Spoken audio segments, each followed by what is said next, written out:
Okay, Dave. Alright, yeah, have a good night. I'm through. Video.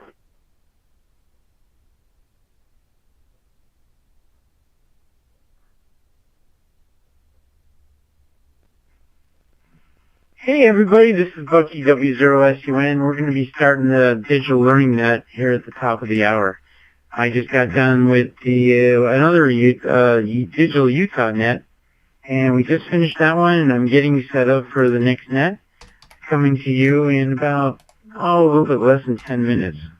I'll be back. This is W0SUN. Stand by for the Digital Learning Net.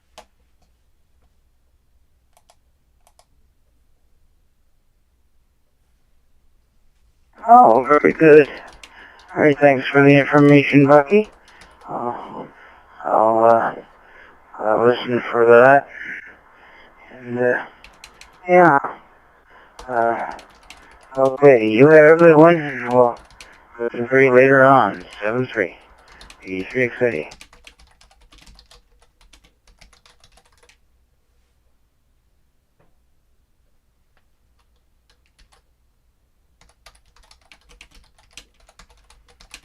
Alright, thanks, Jim. Good to hear you on there. Alright, I'll be right back. I gotta go take a break real quick, get all ready, get set up, and I'll be back. W0SUN. Yeah, good to hear everybody out there. And good to hear you, Jim.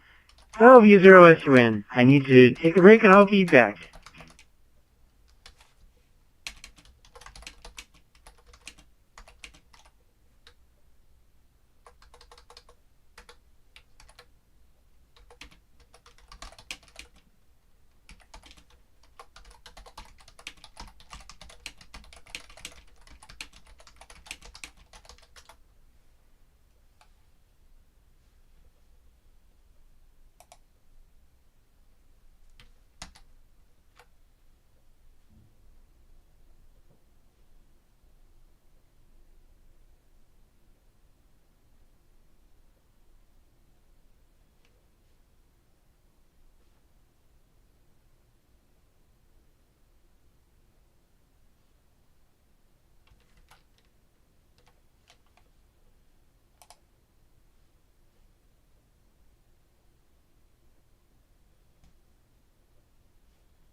This is how I know I picked the right man. The other day, my husband went to the gym, and on the way back from the gym, he was like, "Hey, I'm gonna stop at the store to get some beef. Do you need any?" I'm on my period, so I was like, "No, I just like don't really feel good. Like, if you could try to hurry back, that'd be cool."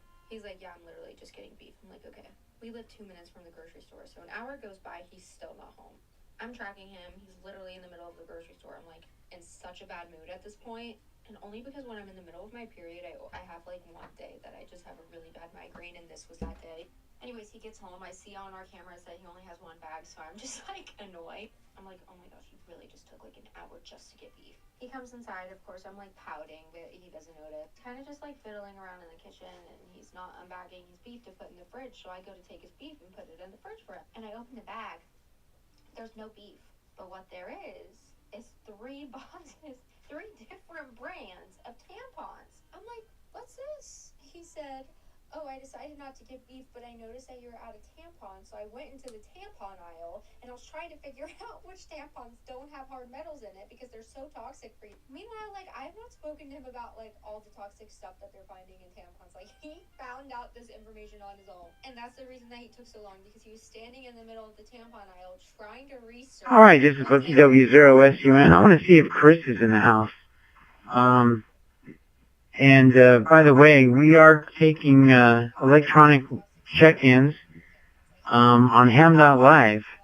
That's our chat room and our logger, and everything's on Ham.live. Join us in the chat room. We put pictures in there, links in there. It's really useful during the net. So if you'd like to get check-in electronically or just join the chat room, it's always worth it. Go over to ham.live, ham.live, and get checked in there. All right, KB2IDX. Are you there from W0SUN?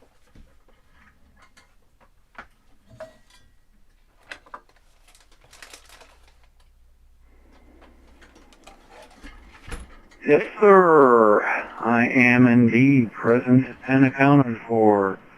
KB2IDX.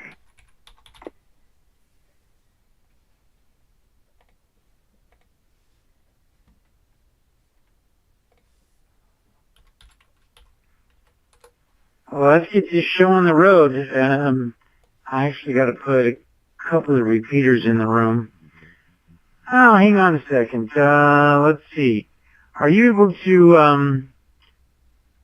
let's just do this. Go ahead and, I'll go do vlogging, and if you want to take some over-the-air check-ins, and then after you get one or two of those, or however many there are, let's just get started with the net. So, I'm going to pass it back over to you and let you, go for it. This is Bucky W0SUN. We're ready to get started with the Let's Talk Digital Net. Yay! All right, everybody, cheer. All right, and Chris is there with me, so I'm going to turn it over to you, KB2IDX, and you can take it from there. I'll be doing the logging. W0SUN, over to you.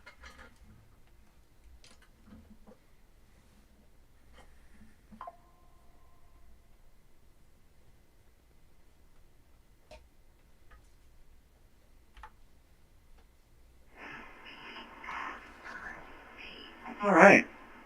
Well, let's do that before we go into the half-page preamble. Let's see if anybody out there would like to check in over the air. But you know what? Before I do that, I'm going to get the... no, I tell you what, Bucky loves doing that. I'm going to let you do that, Bucky. Okay, I got you. Let's take them over the air.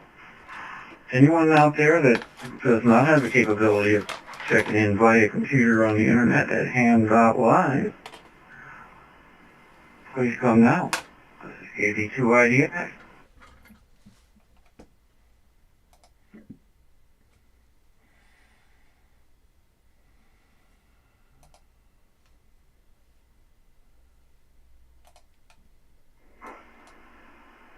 Well, don't all jump at once.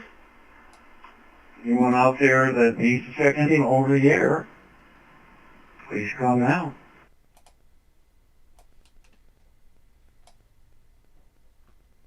VE3 VAB.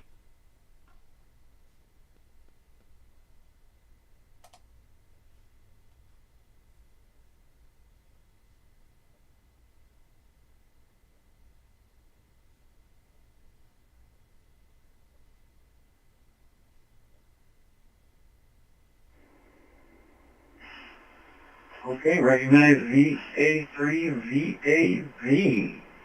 Welcome aboard. I guess there isn't anybody else, Bucky, so I'm going to do the intro, and after that, I will turn it over to you, and you can read off the names in the on the list. So, good evening, everybody. My name is Chris.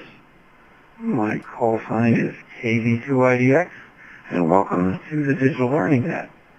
I am in Bloomington, Indiana, and I'm Codenet Control with Bucky, W0SUN, who is in Colorado with a lot of the other Colorado teams.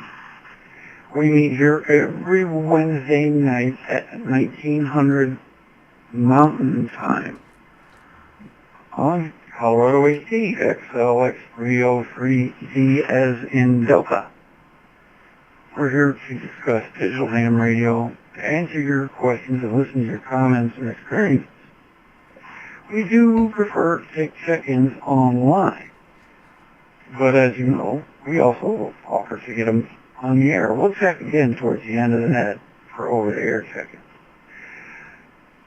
But the best way to do is go to www.ham.live. No comms, no orgs, nothing like that. ham.live with any device browser. You have a Gmail account. You click on the Gmail button and follow the prompts. Well, let me reset the timer.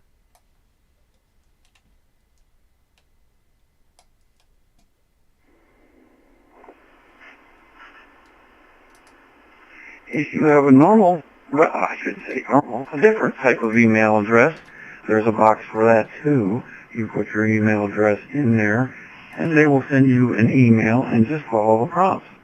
Once you are logged into ham.live, you are automatically checked in, and you will add to the numbers. So,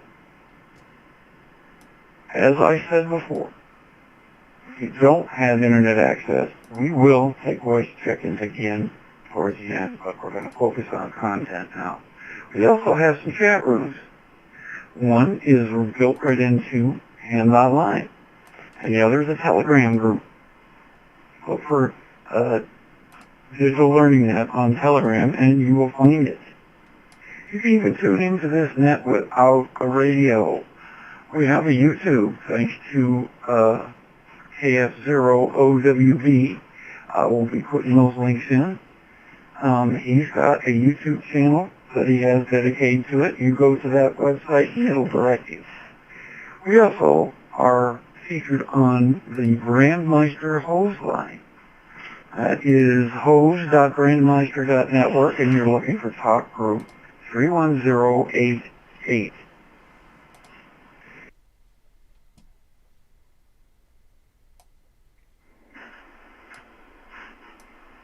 Alrighty, and please also make sure that you go and check out ColoradoDigitalNet.net. There's a lot of resources in there, info about the net and other nets. You can even learn how to do your own XLX reflector. So there's all kinds of great info. Plus, there's also a link there if you wish to donate. Stuff is not free. Last week, we had 2 folks donate. Thank you. We appreciate that. Okay. Remember, we are a directed net, so direct your traffic for net control. That would be either me or Bucky. And before we proceed, does anyone have any announcements that might be of interest to the rest of the group?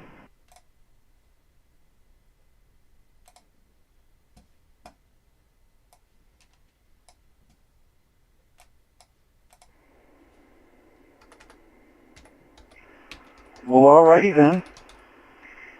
Well, let's turn it back to my friend and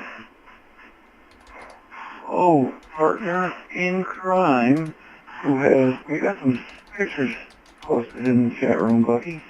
Looks like from Ray. Anyway, over to you, Bucky. How about reading through the names on our check-in list? W0SUN from KB2IDX.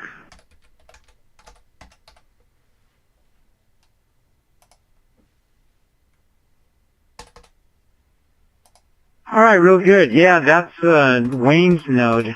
He put a picture of Wires X node. Well, he's tuned into a Wires X node, N0AD, and I actually went over to that node with my radio and brought it into the Colorado HD room. So there you go, N0AD node in Centennial, Colorado, and it's up on the hill in the Smoky Hill area of Centennial. And I use that node all the time, 146.500 megahertz. Speaking of simplex nodes in the Denver area, there's mine in Lone Tree Centennial in the south part. There's Wayne's up on Smoky Hill. Denver Radio, or Denver Ham Radio Outlet. They've had their Wires X node for 6 years going nonstop.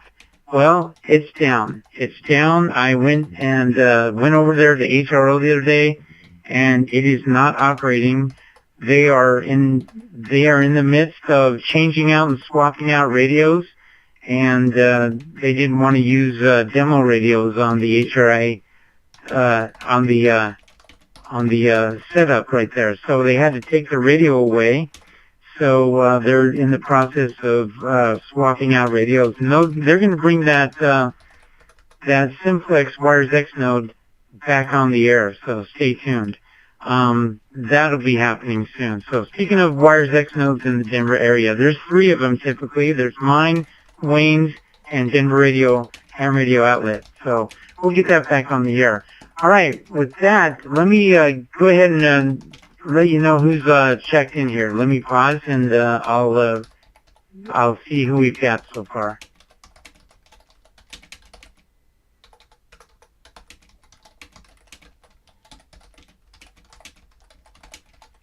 All right, let's see. We've got, is that 38 check-ins? Man, I gotta increase my yeah, I think that's 38 check-ins. Let's see who we got checked in. All right, stand by. Here we go. We've got Chris and myself. We got W1 BKW KF0 IGK W7 NEE K Oscar 6 AQP Kilo 0 GIO KF0 ODD K5 TST KF0 OWB KE9 BJL AC0 XW N1 UKJ N9 DYO W0 KVZ W0 AFR, N7 KIP, W5 STC, KF0 OTF, KA1 CNF, KE0 TPW, NT6TX, KC8 GEF, KF0 LPT, N0 DIS, KJ5 EBU, K0 BOH, I still have time, KC1 RAY, N0 RCP, KK7RGR, KK7RNN, WD0CIV, KC3LYZ, WA2NYY, KE0NV, VA3VAV, K1AVT, and KA5JKI. That brings us up to, yeah, a total of 38. Back over to Chris. This is W0SUN. One more, WA9UOD.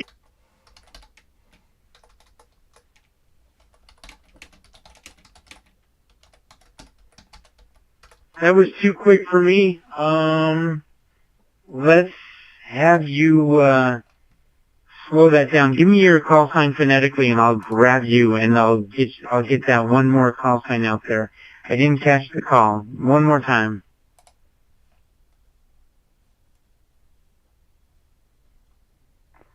No problem. I didn't do the delay purposely to see if I could catch you before anything else would go on.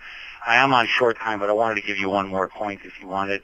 My call is Whiskey Alpha 9 Uniform Oscar Delta, WA9UOD Golden, and my name is John.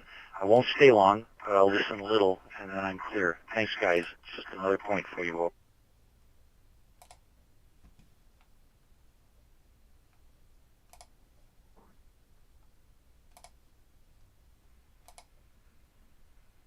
Okay, perfect. I left off with KA5JKI, and I added in Texas, John. I show you're in Texas. I hope that's right. Whiskey Alpha 9, Uniform Oscar Delta. Great to have you on the net tonight. All right, and he's coming in on Wires X, and you'll notice on the dashboard it says no call. We'll talk about that here in a little bit. All right, we got John. Thanks a lot. That takes us up to 39. Let's go over to Chris, KV2IDX.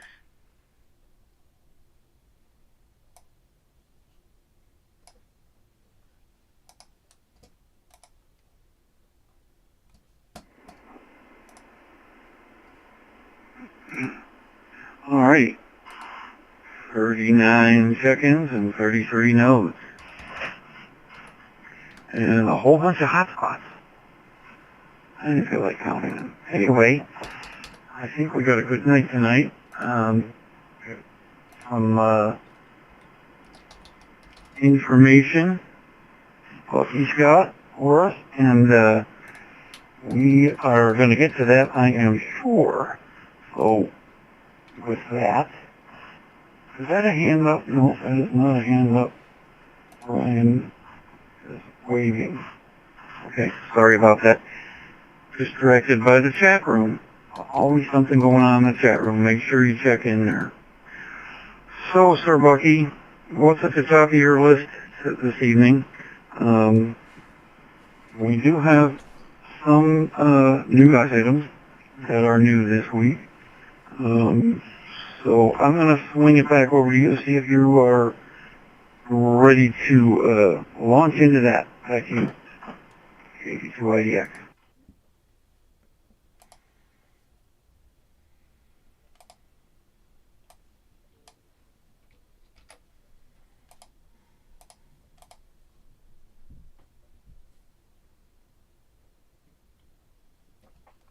Okay, yeah, I'm ready. So, the big news right now, well, number one, let me just put this out there. In regards to the Yaesu world, recently they came out with some new software for Wires X. So the current version of software for Wires X is what? I forget it, 1.560 I think it is. So if you want to download that, there's one of the things if you've ever paid attention to Wires X, when they come out with a new radio, they need to update the software. So the software will correctly report which radios are operating. So when you're looking in Wires X and you're watching the software, and for those of you on hotspots, you don't get to see this, but if you have Wires X software, you're looking at the software. When people are transmitting, you can see if they're transmitting on Wires X, you can see which radio they have. So it takes the information from the radio ID and posts it up on the Wires X screen, so you can see what type of radio.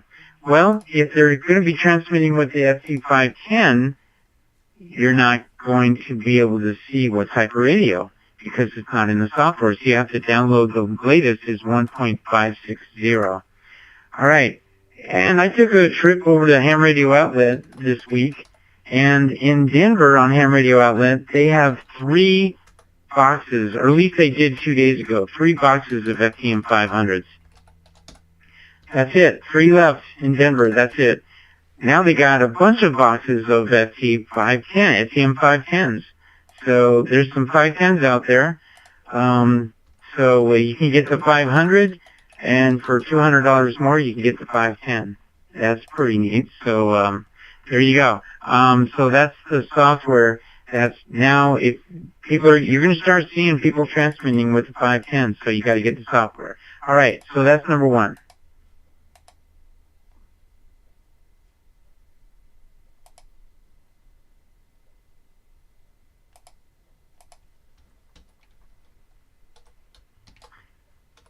Okay, now here's the even bigger item, new firmware for the FTM 500. New firmware out there. And now we're going to talk about the FTM 500 firmware, and is it worth updating Maybe we'll talk a little bit about the procedure of updating and what you're going to get out of it if you update and what you're not going to get out of it if you don't update. Hey, okay. We have one FTM 500 in our possession, and you know, believe it or not, it belongs to my wife. My wife last year purchased a new car for the first time. It was really nice and shiny, and she didn't want a lot of clutter. She didn't want a lot of wires, so she picked out, without knowing the price, without knowing the features, she picked out an FTM 500. And I'm like, wow, good choice. What made you pick that radio? It looks pretty. It looks nice. I want it because it matches. I don't like this FTM 7250. It doesn't match. It doesn't fit. So she picked out the FTM 500. And that was a good choice. We only have one cable, and it works great. And with the help of N1UKJ, Dan, he came over, and we installed that thing. That's a great installation. So kudos for my wife for picking out the FTM 500. All right, with that, I just wanted to tell you, because there's a lot of chat going on in the chat room. They were talking about me keeping things peaceful with my wife or something like that. Anyway, stand by.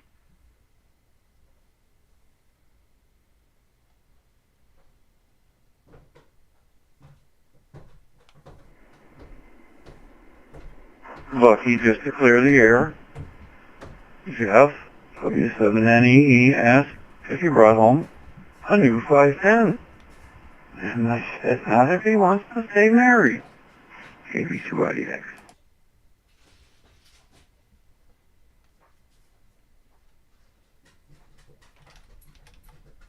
Oh, thank you for that clarification. Okay.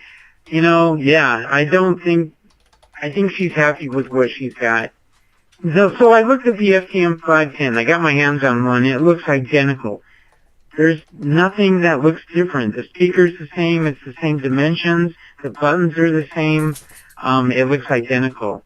So the FTM 510 is a little bit different is because it has this new audio signal processor for FM communications. It doesn't take part in digital communications, but if you're on FM and you got a faraway signal, it brings it in, so it clarifies that signal with that fancy digital, well, not digital, but signal processing. So it pulls in the faraway signals so you can hear them better. And their entire line of Yaesu mobile radios are coming out with an ASP. So if you see a model number with, I think it's RASP, that's an analog radio. But if you see DASP, that's a digital ASP. ASP, you're going to see that a lot. That's their new line of radios. Digital, well, analog, I don't know what the A stands for. I'm not prepared to talk about it tonight, but it's that new signal processor. So I'm not going to talk about that. What I am going to talk about is firmware, so stand by.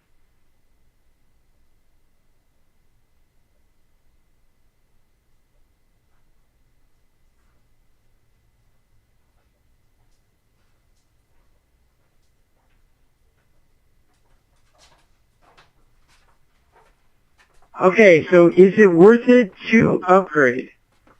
Do I need to upgrade or do I not need to upgrade? Here's what it says that you get.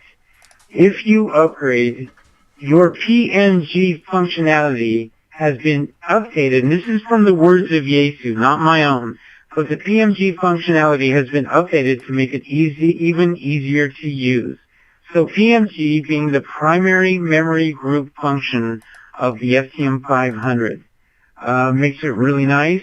The reception status of the PMG channels, they are displayed with an orange-gray colored bar graph in the PMG screen. This is true. When the signal disappears, the bar graph color changes from orange to gray. It's a really neat feature. It's my wife's favorite feature, the PMG.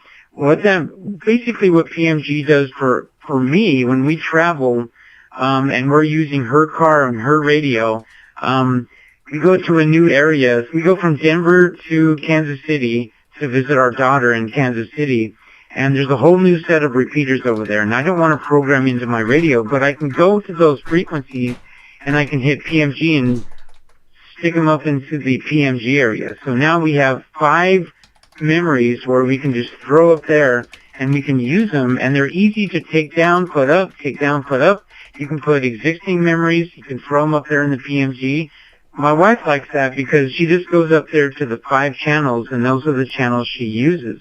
And when we go back to Denver, we just throw some known frequencies up there, and then she can just switch to whatever frequencies she wants to use. So that's all she ever does, is she just uses PMG nonstop. That's what she likes to use. So that's primary memory group. All right. So that has been enhanced, and that's one of the enhancements. Let me talk about the other one.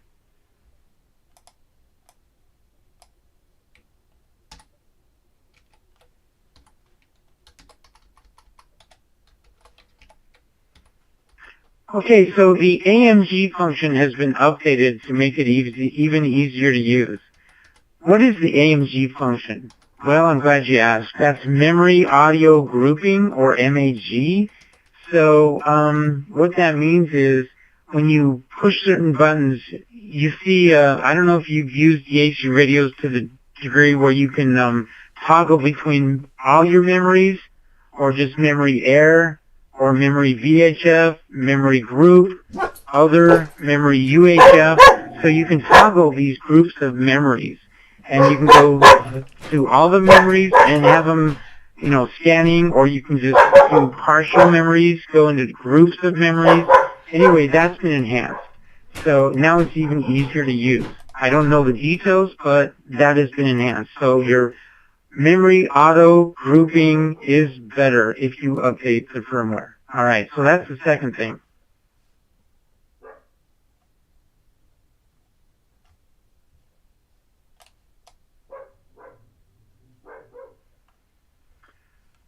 Okay, the third thing that has been enhanced is improved APRS operability. So short keys for frequently used functions have been added to the screen, allowing one-touch operation. For example, if you want to see the station list of all those that have been beaconing, and APRS is beaconing, when you want to see that station list, you can just push one button, boom, all your stations are there. You can get the whole list of all the beaconing stations. The ones that are sending messages, that's another frequent operation in APRS. There's just another button, so you can just push one button and they're all there, the message list. Now, you might not understand this if you don't use APRS a lot. One button that I really like is if you want to hit the beacon button. So you just want to send out one beacon without automatically sending beacons, and I do that a lot. Sometimes I just want to send out one beacon. So that button is right there. Transmit select, beacon transmit. The functionality for APRS has been enhanced. So you got all these shortcut keys and everything like that. So I don't know what it looks like, but that's the enhancement. All right, so there's 3 enhancements. Let me pause, and I'm going to summarize what I just said.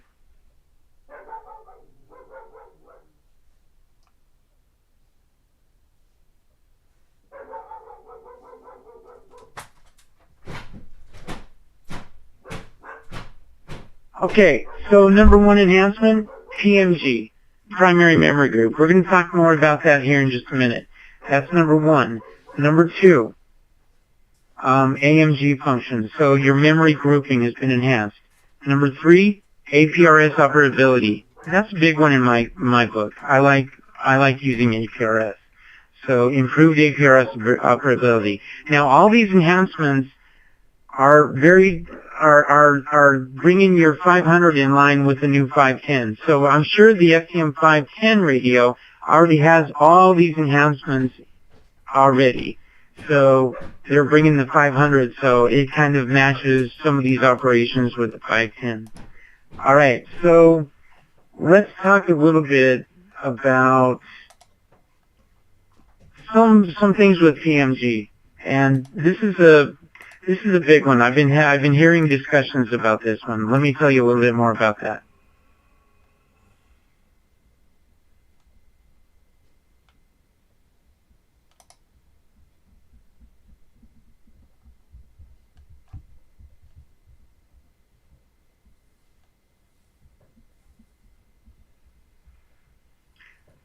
Okay, so the PMG systems. Oh, okay. So, all right. So the firmware update. This is from Brian W1BKW, and I haven't been listening to the radio as much as you, but several people said that the firmware update made a significant difference in receive sensitivity and clarity. Well, that's good to know. So maybe that, and that's not even here on the list. I'm reading everything about the firmware update, and it doesn't say anything about that. Wait, does it? Hang on. No, it doesn't. So it's not saying anything about receive sensitivity and clarity. So that's good to know. So I guess there's something about that it makes the radio better with sensitivity and clarity. That's good to know. Thank you, Brian, W1BKW. Stand by.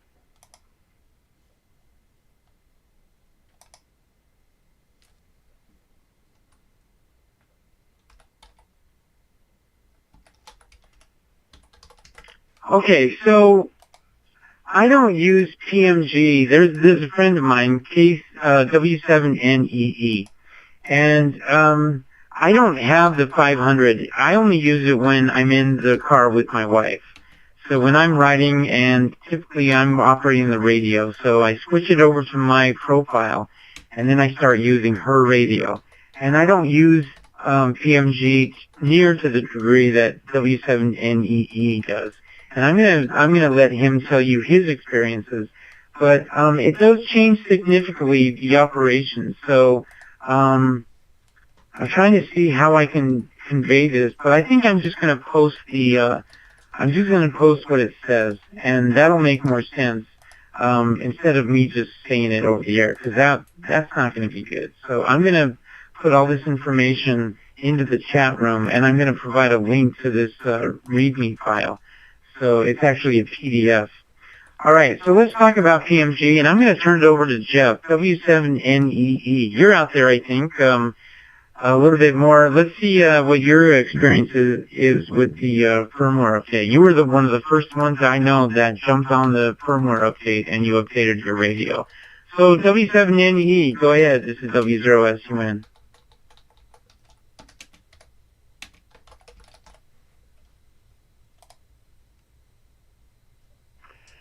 Well, good evening, Bucky, and good evening to the rest of the net. This is Jeff, W7NEE here in Washington.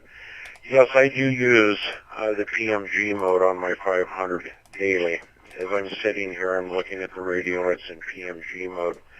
And I use it as a base station radio in my shack, and I also have one in my truck. My truck, I use it totally different, and I don't use PMG mode, but in here I do. I have 3 hotspots that I monitor, and I have 2 repeaters that I monitor in the PMG mode. Now, PMG mode has 2 different modes of operation. It has an auto and it has a manual mode. I'll talk about the auto mode that I use the most frequently, and then I'll talk about the manual mode. In auto mode, I store up to 5 memory channels in PMG mode. And at all time, all 5 memory channels are sitting there and being listened to. So if something comes in, it will go and receive it. However, it will receive it on band B. I'm able to dial band A, however, to any one of the 5 that I want as my primary. Once you do the update, the firmware update, it totally changed that. All of a sudden, it started scanning all 5 memory groups or memory channels in the A band. And for an example, I could be on here talking to Bucky, on key, waiting for Bucky to come back, and another one would hear another signal, a different memory would hear another signal, and it would take over my band A, not allowing me to get back to Bucky or hear Bucky, so I had to do a manual tuning of the VFO to get back to him. Did not like that experience at all, because that's not the way it was. And if you read in there, it says the new automatic mode simultaneously will listen to two at one time. Yeah, in band A, and that's exactly what it's doing. So that, for me, was a big negative, because it was taking control of band A that I use as my primary all the time. Let me reset before I time out here. So I decided to try the manual mode. Manual mode works a little bit differently. In manual mode, I could select what I wanted in band A, and then in band B, it would show me 5 frequencies or memories that I had saved. If somebody keyed up on one of those 5, a gray bar would come up, and their audio would also come through, and I could hear them on band B. Within 2 seconds, the upgrade would disappear, the gray bar would disappear. To me, that was a drawback. The current version, without doing an upgrade, the gray bar stays there, so I could leave the room, come back in here in 3 or 4 minutes and see that there's been conversation on one of my memory groups that I have saved, and know that there was a conversation there and go back to it. When it disappears within 2 seconds, then you don't know that there was anything there at all. So to me, my own experience for the way that I use PMG, it was a negative and a very big drawback. Enough to where I immediately was trying to figure out how to revert back to the prior firmware. So I cannot say anything about the AMG function or the APRS, because I was definitely not pleased with the way the PMG mode was operating at all. So that's my 2 cents and the way I experienced it. I did send a note to Yaesu trying to figure out if I could revert back. They never did respond, unfortunately. I took a gamble. I happen to still have the prior firmware.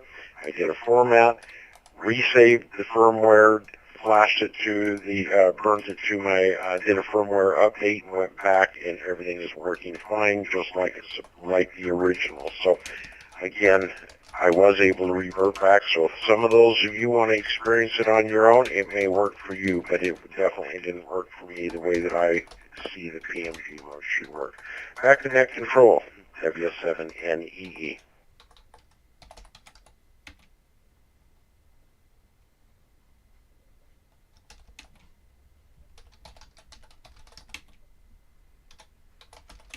Okay, really good, really good. Let's see, I'm putting some images in, and what I'm showing is some of the README that talks about the way, what Jeff talked about. It tells you in the README how it worked before and how it's going to work after. But there's no way I'm going to read that over the air, because that's just, you got to read it for yourself. And then I put in a picture of what PMG looks like. So you can see when you're looking at the radio in the front, it shows a bar graph of the 5 channels, and Jeff actually has his scanning, so when it's scanning, when it comes across transmission, it'll stop, but it'll go to the main one. And so he's been talking about the differences on how it worked before versus what it works after. And he liked the way it worked before, and he doesn't like it so much with the way it works after. So that's very interesting. But if you look at the picture, and basically you're looking at a graph, 5 different memories. There's PMG1, PMG2, P3, P4, P5. And you basically hit that PMG button and hold it when you want to put a new memory up there on the PMG list. And then you can see graphs, and you can actually turn your volume down, and if you see an orange bar go up or something, and it'll change color from orange to gray. But if there's somebody transmitting, you're going to see these frequencies with traffic. And the FTM 500 has an enhanced PMG, the FTM 200 has it, the FT5 Handy-Talkie has it, but the 500 really utilizes it to a lot. That's a huge thing on the 500. They use it a lot more. So there's more enhancements to their primary memory group function. Like I said, it's my wife's favorite feature of the radio. All right. Any other comments or questions on anything about firmware or what they've noticed or what they've heard, or what are your experiences if you've updated your firmware? Please come now with your call sign.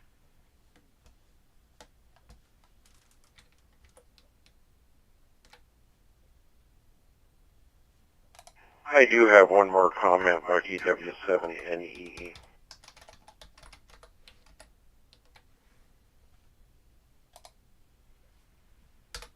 Yeah, please go ahead. I love your comments too, by the way, and thanks for taking the plunge and updating. Go ahead.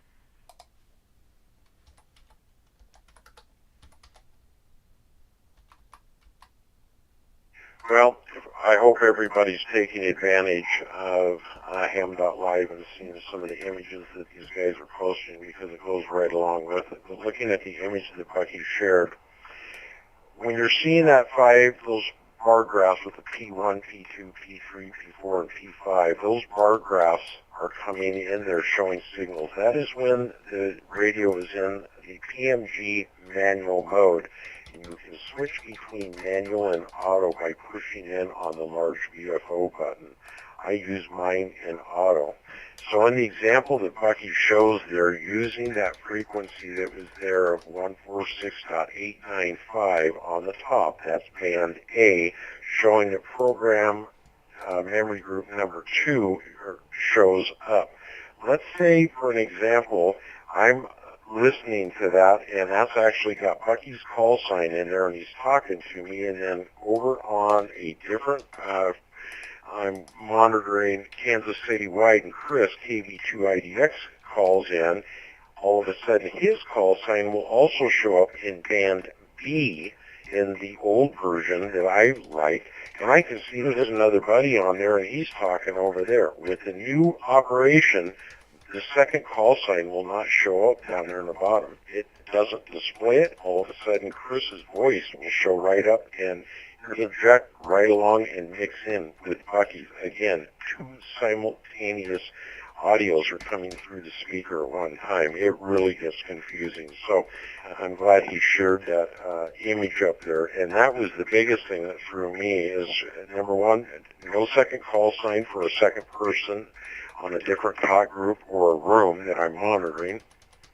And then the 2 simultaneous voices coming through on the same speaker and overriding each other made it real confusing. So anyway, I am normally not one that takes the plunge, and I'm not sure what behooved me to do that yesterday. Maybe it was so I could do it and share this with you guys tonight, but I have learned my lesson. I will sit back like I always have and let others take the plunge in the cipher, because I panicked there for a while, wondering if I had just created myself a problem with my radio, but I was very pleased when I was able to revert back to the earlier firmware. Anyway, thanks again, Bucky. W0SUN and the net, W7NEE.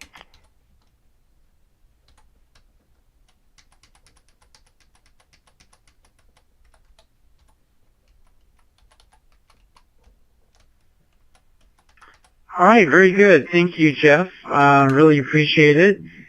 And now there's one other question I have, and I don't have a 100% sure answer to this, but the question is, and we'll talk about the procedure to update your firmware on the FTM 500 here in just a little bit, but the question is, if you update your firmware on your FTM 500, can you go back to a previous firmware version? So that is the question, and I believe the answer is yes. But I'm going to ask Jeff one more time, and I didn't get a chance to talk to Yesu today. I got to maybe call him tomorrow, but what do you think? Did you ever find that out, or were you considering going back to another version, or we were talking about that yesterday on the radio, and you were actually messing around with your PMG when I was talking, and then somebody came out on KC Wide, and then that interrupted me. So actually what was happening when I was talking to Jeff last night, I was mobile and out and about, and Jeff and I were talking, and then he had his PMG kick in, and it took him to another frequency, and I lost him for a while. He didn't come back to me for a long while, and he said that's because his PMG is working differently. And I love these acronyms, right? His primary memory group. So, and it took him a while to come back to me, and I thought that was really strange. Anyway, so I had two questions. You were messing with your PMG, and then it took you a while to get back to me. So I know you were dealing with that. But then the second question is, can you back rev to a previous version of the firmware? Over to Jeff, W7NEE from W0SUN.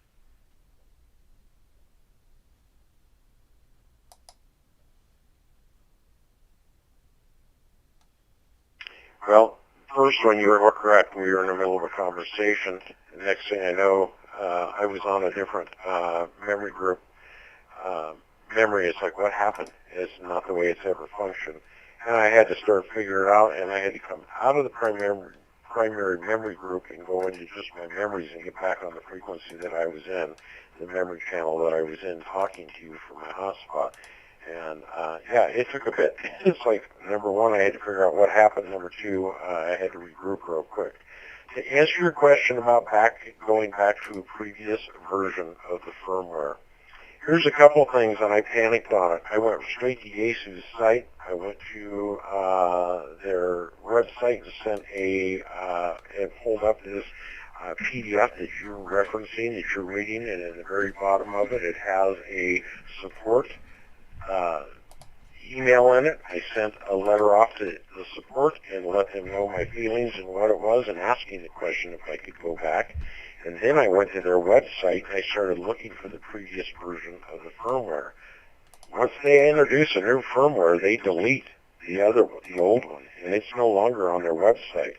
Thank God I don't delete things in my download folders, and I went through my computers and I was able to find it. And the previous version was dated August of 2024, and I had it. I waited till today to see if they would respond. Didn't think they would. They didn't, so I gambled, and I did go back to the previous version by just reinstalling the firmware. Instead of it automatically recognizing that I had some new software, I had to manually click on them, and then it went back, it redid it. I made sure to do a factory reset after the fact, and then reloaded all of my settings and memories that my memory channels and all of that, and my radio was back to where it was before I went down the road to begin with. So to answer your question, it worked successfully for me. I don't want to be the one to say that it'll work that way for everybody, but I didn't have any issues with it. Back to Net Control, W7NEE.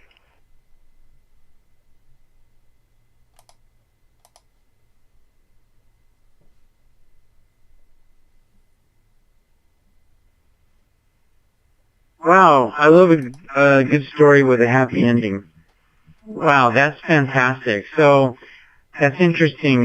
They don't have an old section where you can get old versions of the firmware. But I'm sure if you contacted Yaesu, they could probably get you a copy, maybe. But that's really cool that you still had it in your list on your computer. So save those files, archive them, put them on a USB drive somewhere. You know, that's what I do. And save those things, you know. I have old versions of software and firmware and updates that I have downloaded, and I'm really glad I didn't dispose of those. So that's really cool. So yes, you can go back if you can find the file. All right, good to know. All right, good stuff. All right, so let's see where I was going to go now. Let's see. I'm going to have Chris go ahead and get us up to speed on who we've had checked in so far. We've actually got up to 50 now, so I'm going to send it over to KB2IDX and just get a breather here and go ahead and get us up to speed on Ham.Live. KB2IDX from W0SUN, you're listening to Let's Talk Digital. Or no, excuse me, that's tomorrow night. Sorry, it's Digital Learning Net. You're listening to Digital Learning Net every Wednesday night. Go ahead, Chris.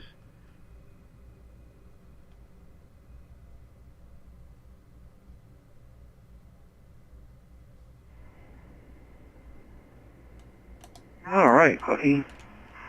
And I do have a question, but we'll get to it later. And that question is easy to remember. I wonder if they're going to end up doing something like that to the 5G. We'll see. Okay, let's read off what we got. Let's get it caught up. We left off at John, WA9UOD. We got, hold on. Okay, here we go. N2BEZ, N0ANE, K9YOO, KF0LGZ, N2VOC, WD0HDR, KI7NTK, N0KU, Victor Echo 7, Julius Bravo X-Ray, W1VAN, and KE0SMR. That brings us up to 50. And we will do any more over-the-air check-ins towards the end of the net. So we're all caught up. And I think that we'll send it back to you, Bucky. What do you think about the 5G possibilities? Would they do that?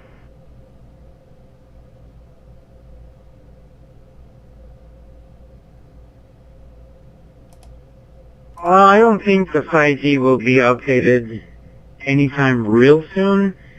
Even though the 5G has PMG, it's not near as advanced as the 500 series of PMG. Same thing with the FTM200. It's discontinued, but the PMG functionality with the FTM200 was not near as advanced as it was on the FTM500.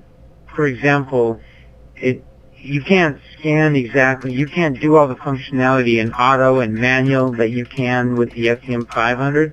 You can't do that with the FT5D. It's just a very simple primary memory group functionality. I enjoy it.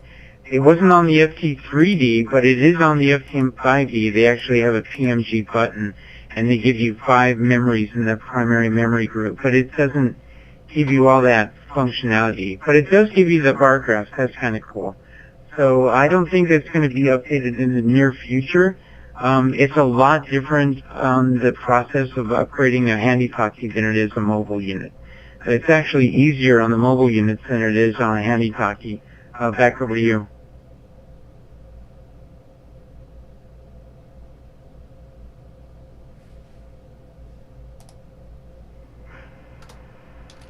Yeah, okay. Well, the way you guys are talking about these radios, man, I don't have one. And I'm just looking at pictures in the chat room of it. I think I need one of these. But I don't. I really don't. I don't have a car. I've already got 4 mobile radios that are not being used as mobile radios. They're being used as base stations and nodes. Anyway, that's it for me. I was hoping, but, we'll see.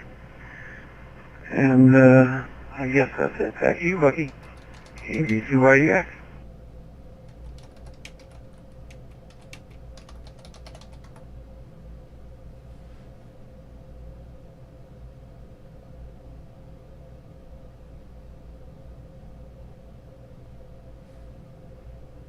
Okay, really good.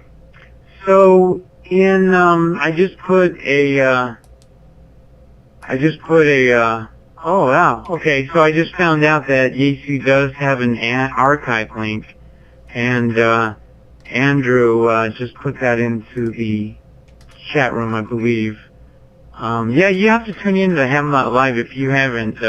It makes this net a lot it's interesting because you can follow along with what's going on in the chat room along with the net. So I really enjoy having this chat room available to the net. All right, let me reset here just a second.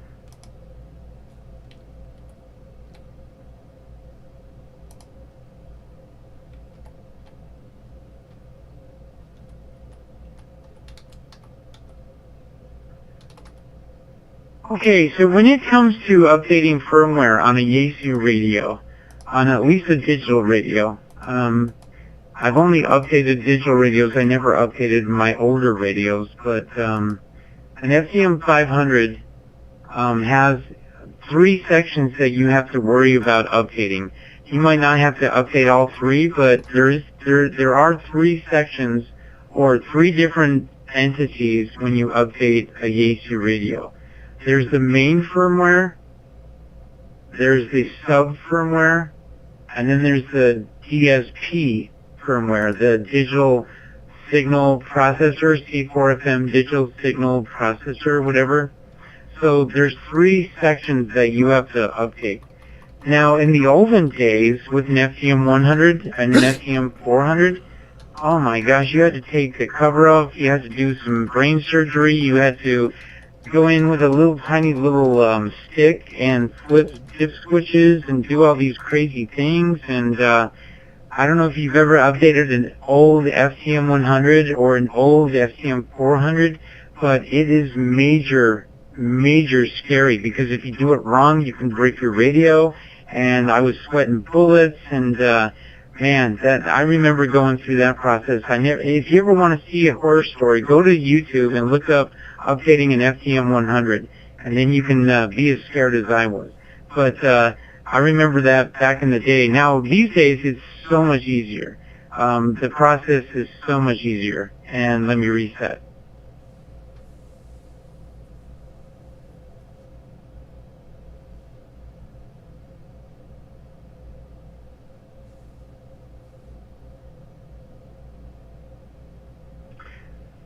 Okay, like I said, there's 3 main sections. There's the main firmware, the sub-firmware, and the DSP firmware. So in this case, with this update, I only think you have to worry about the main and the sub.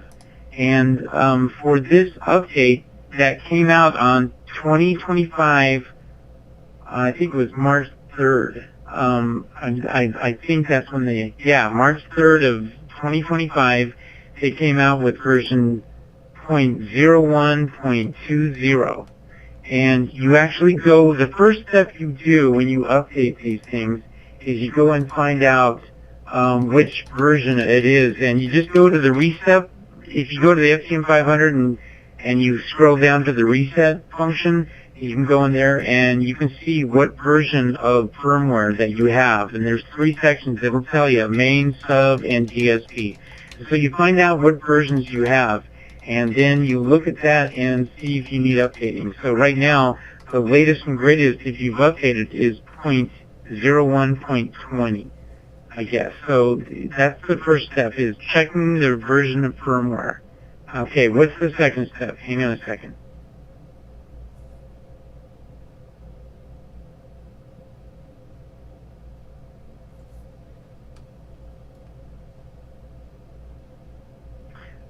Okay, when I updated it, I just remember going to I just went all the way down to the end. Go all the way down to the function at the end of the list and go to reset, and you're going to find how to find out the versions of firmware that you have.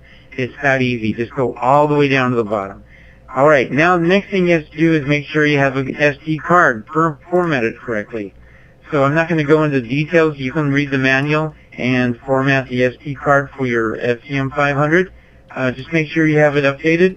And then you download the firmware, the zip file, and then you unzip the zip file, and you put those 3 files, there's 3 of them, and you put them into a certain folder, and you can actually take the SD card out, put it into your computer, and you can copy that, unzip the zip file, and copy those 3 files with an extension of SFL into a certain folder in the subfolders of your SD card.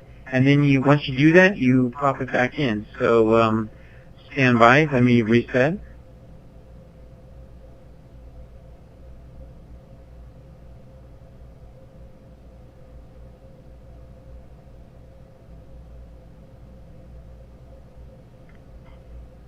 Okay, so I put the there's a little image of the folders and which folder you put it in. You put it into it's really simple.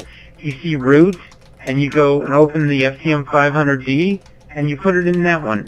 just put it in the STM500D, put all 3 files in there, and stick them in there, and you're good to go. The SSL. Then you turn your transceiver off, you put the SD card in, you go down to the very, very bottom again, just scroll down to the bottom functions until you see firmware update. And then you click update, and that's pretty much it. And it's that simple. And then you just follow the directions. There's a README file you can download with the zip file, and just follow the instructions.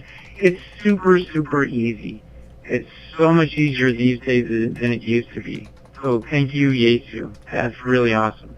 All right, any other comments, any other questions for the net? Please come down with your call sign.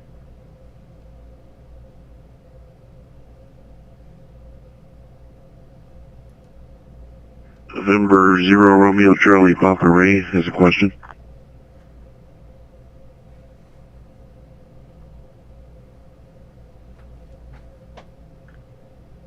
Yeah, Ray, go ahead with your questions. Good to hear you on there.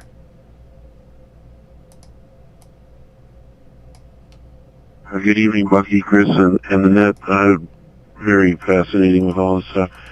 So let's just say hypothetically I have a couple of FT500s and I'm not even aware of what firmware I'm on.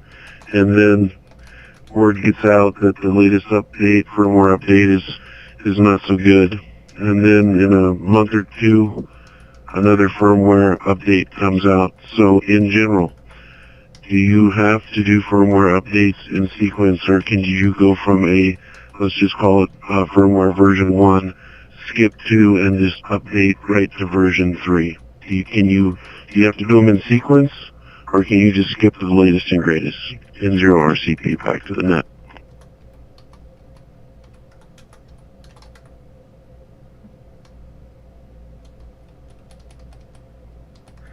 That's a really good question. And the answer is you can go from 1 to 3. You don't have to go to 1 to 2 to 3. You can jump ahead, and you can go 1 to 3. Also, I left out one critical step. Make sure you back up your configuration and your setup, because it's going to reset your radio. So I forgot to mention that. It's really critical. Make sure you save your configuration of your radio and all your memories and everything, because when you update your firmware, it's going to reset your radio, and then you got to restore all your memories and functionalities with your file. And so that's one big step that I forgot to mention. But yeah, anyway, to answer your question, it's not sequential. You can go from 1 to 3, for example.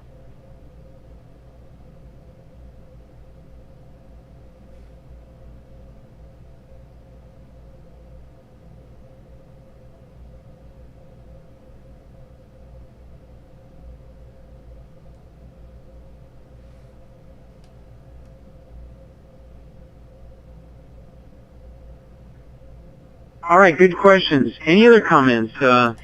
Anybody else have an STM500? So you heard the compelling reasons. PMG functionality has changed. Now, Jeff is, out of all the people I've talked to that have an STM500, and Jeff has told me how much he enjoys that PMG function, and he uses it a lot. And he has like all these hotspots in his shack, and he has an STM500 in his shack, and he's constantly listening and scanning and on those 5 frequencies with his repeaters and hotspots that he has. I can just visualize this. So he really uses that added functionality. I don't use it to that degree. Not even close.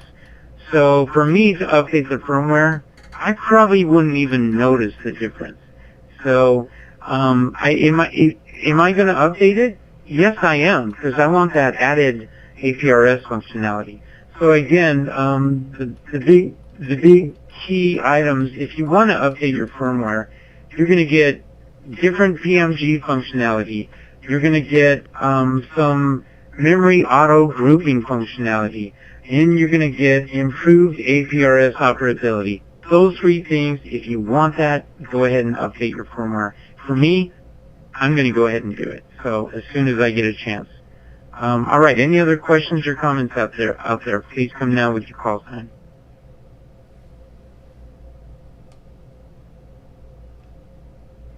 W7NEE.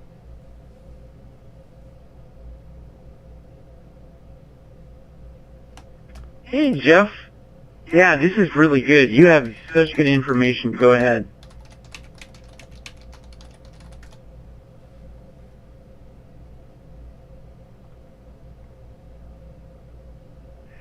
Well, the last gentleman asked a question, and I guess I want to confirm. I'm pretty sure I know the answer, but I want to make sure that the wrong information isn't out there also. His question was, could you skip from 1 all the way to number 3? And the answer is yes.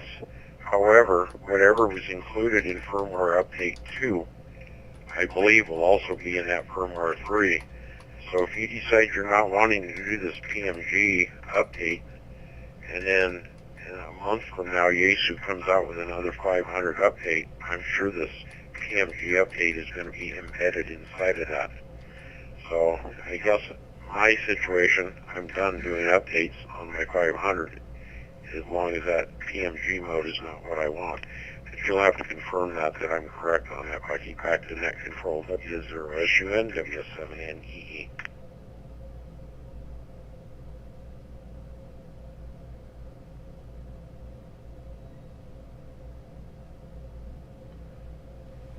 Well, just remember that there's 3 components to every firmware update. There's actually 3. So remember I told you the main, the sub, and the DSP. 3 components, and not everyone gets updated every time. So you might get an update and you download the file, and only 2 of those components are getting updated, and they don't update the 3rd one. So just keep that in mind. But it's really, you don't have to worry about it. It's not complicated because it's really easy to see the versions, and they're not going to lead you astray. And they're going to, and just like Jeff said, if you're going to get added functionality of the previous version in the new updated one. So it'll update all the features to the latest and greatest. So, and are they the latest and greatest? Well, ask Jeff. It was the latest, but not so much the greatest, but you know, that's opinion. So for me, I'm not so much worried about the PMG functionality. I want that added APRS functionality where it's just a one quick button. That's what I'm excited about. So I'm going to go ahead and update my firmware when I get a chance on my wife's FTM500. But yeah, good question. Anybody else got questions or comments? Please come now with your call sign. Whiskey 5, Sierra Tango Charlie.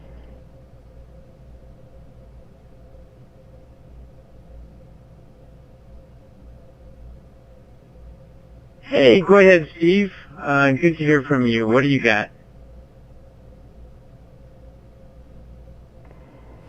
Question about the SD card.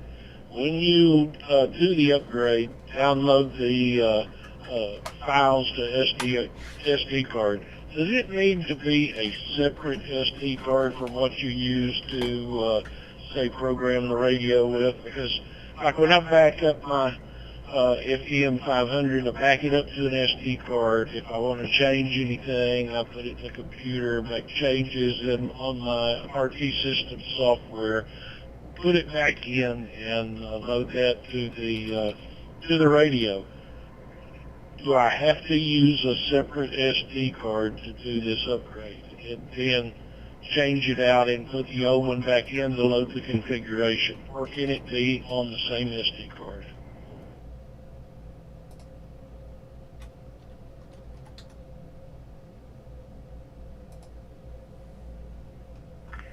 Well, I believe it can be on the same SD card. It depends on where.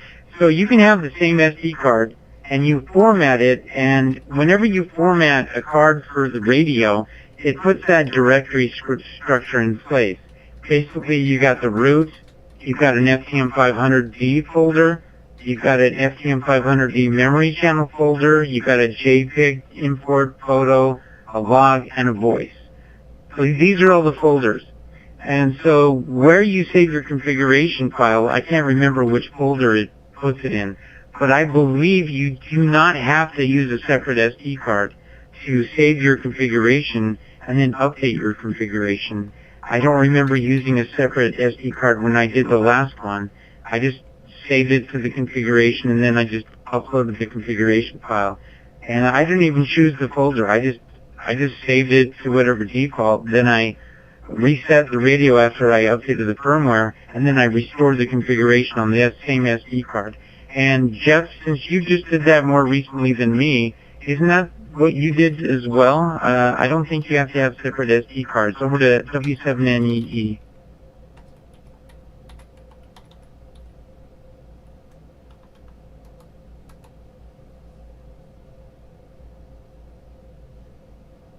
You are correct, Bucky. The file format is all created, and I give you the 6 folders you just mentioned.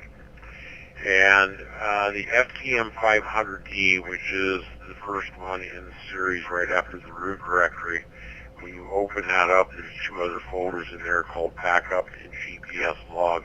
Inside the backup is where all of your backup is stored when you do a backup of all your memories and settings. But you're going to drop in this case, the 3 firmware files underneath the FTM500D, so it will not mess with the backup. So you'll have all of it sitting there. And yes, I did use the same SD card. PACnet Control W7NEE.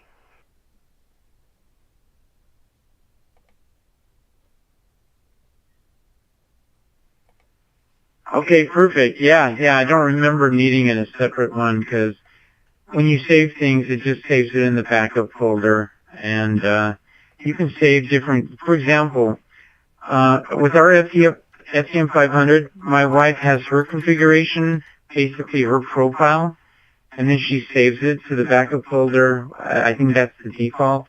And then I have my own configuration, and so when I want to use the radio, I restore my configuration, and then I use the radio. And then when I leave the car, I better darn well put hers back or she's going to be upset. So I take mine and I back mine up and then I restore hers. So when she gets in the car, she has her brand stinking new radio with her new call sign and everything's all right with the world. If I didn't do that and she finds out she's transmitting her voice with my call sign, that would not be good. So yeah, that's how that works. Over to W5STC.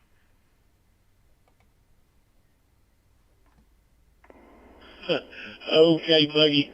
I appreciate that. I just wanted to make sure that when I do this that I didn't need a clean SD card or something. So good information. Thank you so much, W5STC. Back to net.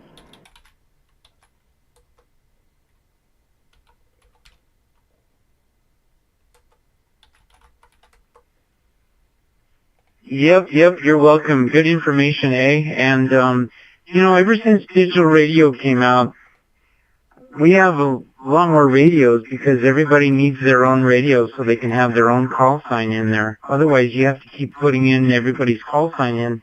And when they talk, it's no fun to have an amateur radio license and talk on your husband's radio and you have your own call sign. She worked hard to get that call sign and she should have her own call sign show up on the dashboard, right? So, hey, honey, happy anniversary, here's the radio. That's going to go over well, right? And I have good reason to, hey, you want your own radio, you earned your call sign, you earned that. You darn right you're going to have your own radio. See, honey? And we have a very happy marriage. Anyway, you get the picture, man. It's a good thing you can save different configurations and profiles. That's very interesting. But yeah, she's got her FTM500 and she's got her FT70D, and she's happy as a clam. There you go. All right. Anybody else have any questions or comments for the net? Please come now with your call sign.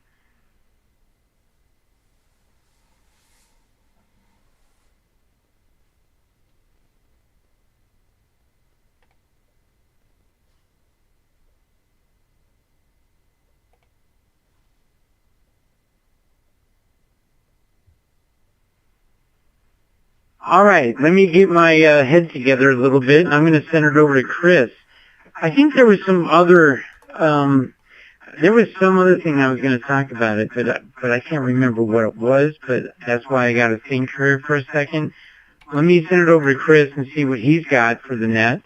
And I'll remember here in just a second. But let me send it over to you. See who we've got on Ham.Live and see if you've got any other news items that we've been talking about recently. There's quite a few out there. So over to Chris, KB2IDX from W0SUN.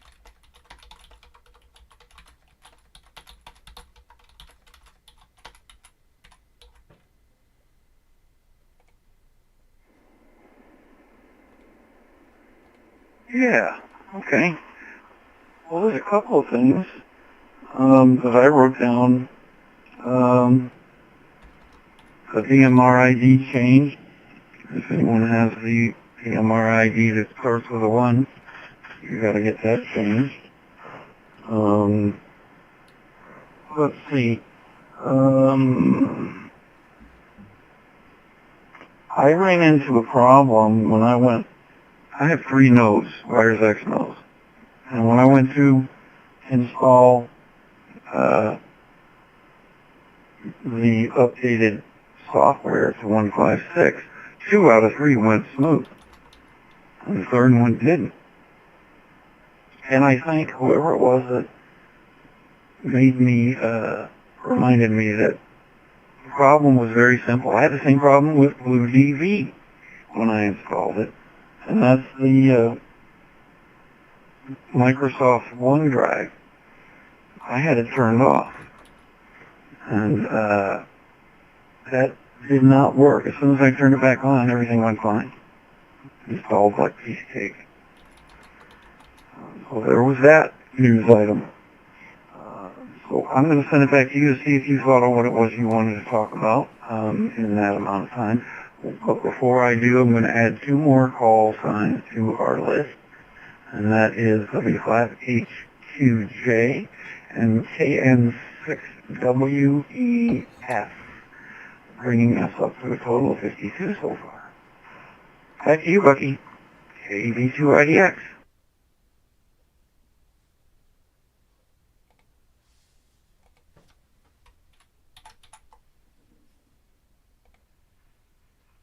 Okay, great. Yeah, actually, I can't remember, but you brought up a really important thing. And let me see if Charles is out there. Charles, WD0CIB. I saw you check into the net, and I'm wondering if you're still out there listening, or you went and got a hot dog, or watching a movie, I don't know, but let's see if he's out there still. I want to pick on Charles for a second. WD0CIB, are you out there from W0SUN?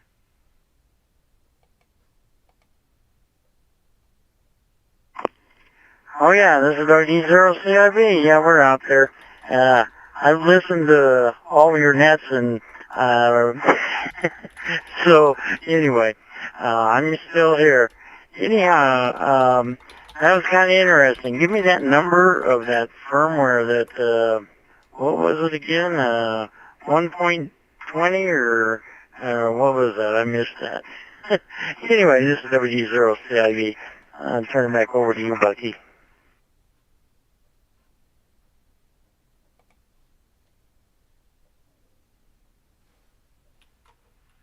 Okay, Charles. I don't know. I went past my notes, so hang out, and we'll get to that for sure. But I need to pick on you, and I'm going to pick on you. This is really important. I'm going to look up your PMR ID, and I'm going to Brandmeister. No, where am I going? Oh, okay. So it's 1.20 firmware. Thank you, Jeff. 1.20. So that's what it is, but let's see, I'm talking to WD0CIB, hang on, WD0CIB, let me look you up real quick, oh, there you go. Alright, so I'm going to use you as an object lesson right now, and I'm going to put a So one thing, you've been around a long, long time with DMR. I know you've been around with T-Star and DMR, and now you're doing Fusion. But what is your DMR ID? Let me ask you, and if you want, anybody else want to look up call sign WD0CIB, let's find out what your CCS7 radio ID number is. What is your radio ID? Let's see if you know. Over to WD0CIB from W0SUN. I gotta find my there.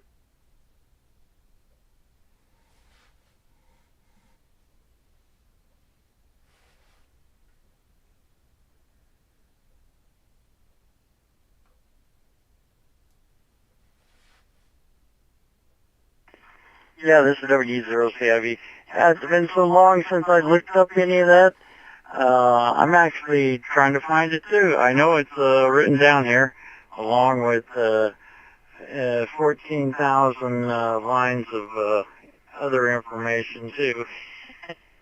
Anyway, I'll keep looking and you keep looking. I know you can look it up on on the computer, but gosh darn, I'll keep looking for it and I'll let you know where I'm at.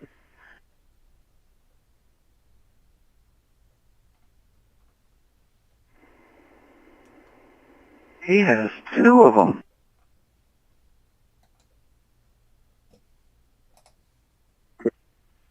Yeah, back in the early days of DMR, the general consensus was that you needed a DMR ID for every DMR radio.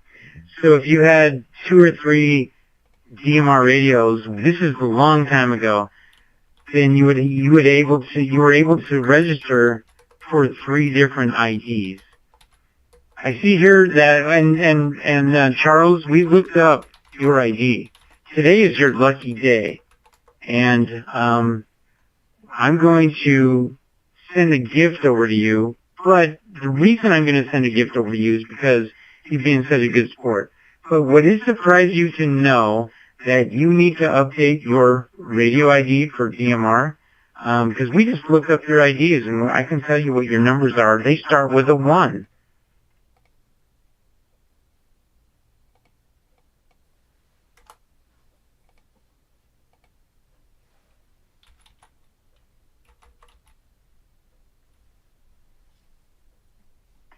Alright, this is WD0CIB. Let's see, yeah, I got one radio here. Let's see, it was an old, what was it, 390? And then I had the 2017. And all of those started with the 1s. And believe it or not, way back when, you had to register with D-Star on a repeater. And I think they gave a number too, but I can't remember. Maybe it didn't give a number. Maybe that was just my imagination. But anyway, I know you're supposed to update it. The trouble is, I didn't find out where I'm supposed to update it. So anyway, I'll have to figure that one out too. Anyway, this is WD0CIB. We're going to turn it back over to W0, oh, wait a minute. What am I thinking of? Anyway, take it over, Bucky.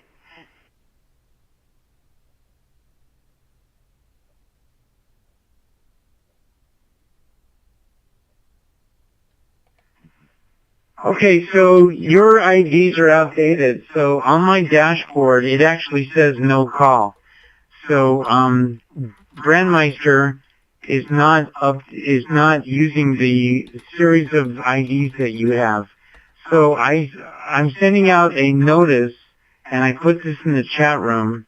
And if you go to brandmeister.network, on the very first page on brandmeister.network, it states, important message for Brandmeister USA hams using a radio ID starting with a 1.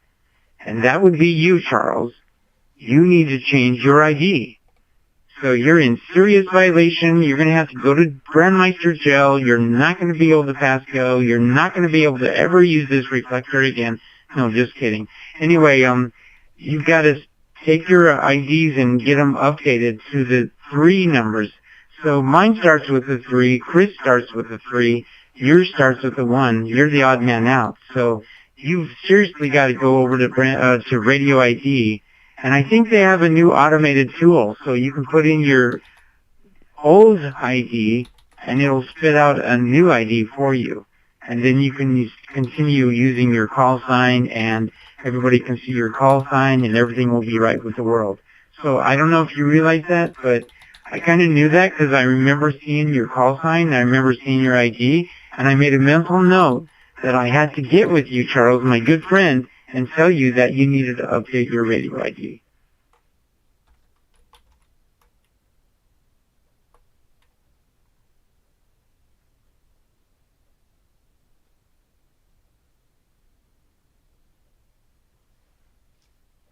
Alrighty, this is WD0CIB. Yeah, I was gonna do that, and got busy doing about 200 other things and forgot all about it. So I'll go ahead and do that right now while I'm thinking about it. Anyway, it's Radio ID. I'll go there and type in the old ones, see if they recognize them. If not, we'll have to just figure out how to go about starting from scratch. But anyway, this is WD0CIB. We're going to turn over to W0SUN. Take it over, Bucky.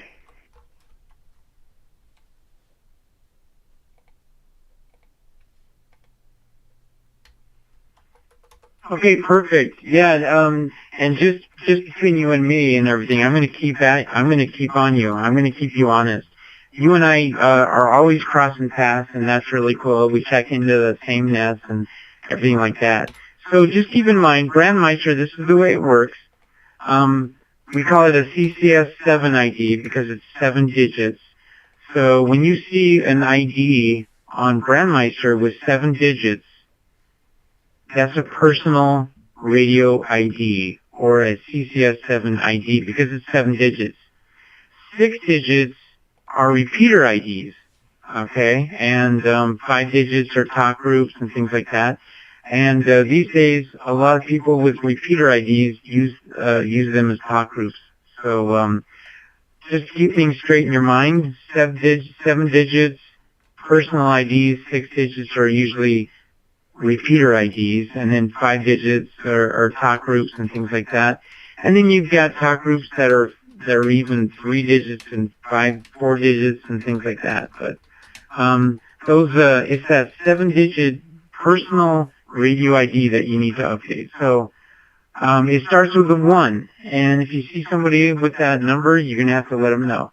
Anyway, I just wanted to use him as a, I mean, this is live here, folks. We did this live, so I really wanted to take advantage of Charles there. So thanks for letting me use you there, Charles. It was a lot of fun using you as an object lesson. All right, let's go back over to, I'm glad Chris, you brought that up. Over to KB2IDX from W0SUN.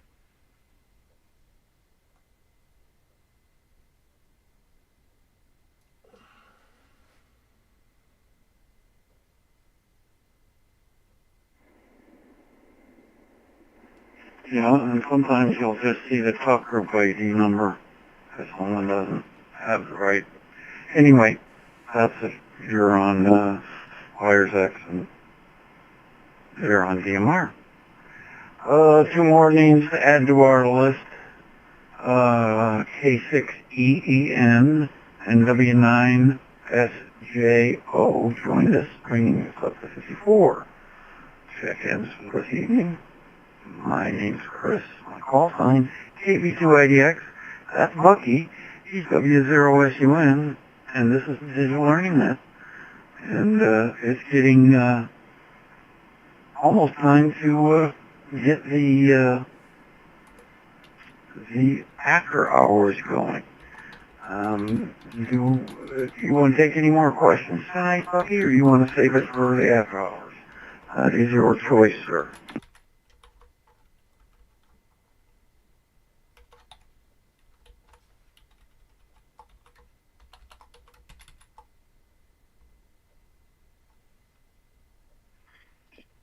All right, this is Bucky, W0SUN, co-net control operator. And in case you're wondering, where did Doug go? Hey, what's up with that guy? Where's he been hiding? I'll let you know where he is. Guess what? This is where Doug is. He had a shift change, so his schedule is conflicting with Digital Learning Net. But not to worry, he's still involved. And I've been doing this net with Doug from the very beginning. He's the one who started it, and then I joined him soon after. And that was 5.5 years ago. And I just want to tell you, it's been a lot of fun doing this with Doug over the years. And I never thought it would be so cool, almost 6 years later, that we're still doing this. And now we've added Chris, KB2IDX. That's awesome. What happened to Steph? She moved. So she no longer lives here in Colorado. And last I heard, she's working on moving and getting internet access and all that. So we might see Steph again real soon. But let me tell you what's going on with Doug. He has a new net on Saturday mornings at 8 o'clock a.m. Mountain Time. And it's a digital ham radio discussion net. And his net is on, and I need to update our webpage because it's seriously outdated. So I'm going to put it all the information up there. But he's on XLX022 Hotel. XLX022 Hotel. That's the reflector. And it's not on Brandmeister, but it's on Amcom 31081. That's the talk group. So I believe that's it, or maybe it's 31082. I can't remember, but it's XLX022 Hotel every Saturday morning at 8 o'clock a.m. Mountain Time.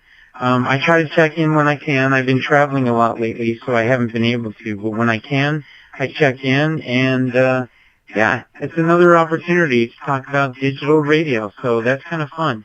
We've got a webpage in there too. We put all the information in the chat room. Let me reset.